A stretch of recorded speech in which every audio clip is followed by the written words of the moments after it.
Hello, Annapurna स्वाद अनोखामध्ये आज घटस्थापनेच्या दिवशी आपण उपवासाची सिरीज चालू करत आहोत. आज सर्वप्रथम आपण उपवासाची इडली कशी करायची ती पाहणार आहोत. त्याकरता एका वाटीच्या मेजरमेंटने मी इथे कच्चा साबुदाणा घेतलेला आहे. तो व्यवस्थित आपल्याला 7 ते 8 मिनटं मंद आचेवरती खरपूस भाजून घ्यायचा आहे. खरपूस भाजल्यामुळे कसं होतं, जेव्हा आपण इडली करतो साबुदाणा कच्चा लागत नाही आपल्याला, त्यामुळे व्यवस्थित त्याला आधी भाजून घ्यायचं आहे. एक 7 ते 8 मिनटानंतर हा भाजून झाल्यानंतर आपण गॅस बंद करून ह्याला पूर्णपणे थंड होऊन द्यायचं आहे.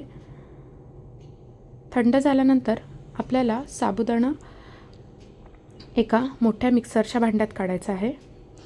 आता त्याच वाटीच्या मेजरमेंटने आपल्याला वरई घ्यायची आहे 2 वाटी. सेम वाटीचं मेजरमेंट ठेवायचं आहे.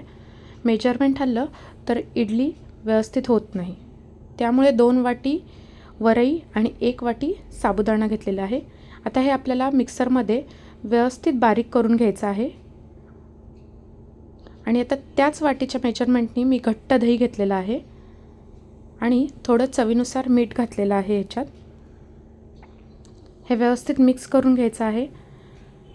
आता सेम वाटीच्या मेजरमेंटने आपण 2 वाटी पाणी घालून घ्यायचं आहे. आता हे परत व्यवस्थित मिक्स करून ह्यात अर्धा चमचा खायचा सोडा घालायचा आहे. अर्धाच चमचा, माझ्याकडनं जास्त घेतला गेला होता चमच्यामध्ये, त्यामुळे मी अर्धाच चमचा घेतलेला आहे. हे व्यवस्थित मिक्स करायचं आणि आपली ही इन्स्टंट इडली असल्यामुळे आपल्याला हे 10 मिनटं साईडला मॅरिनेट होण्याकरता ठेवायचं आहे. 10 मिनटानंतर आपण इडली पात्राला तेल लावून घ्यायचं आहे. व्यवस्थित ग्रेस करून घ्यायचं आहे तेल किंवा तूपही यूज करू शकता. मी इथे शेंगदाणा तेल यूज केलेलं आहे.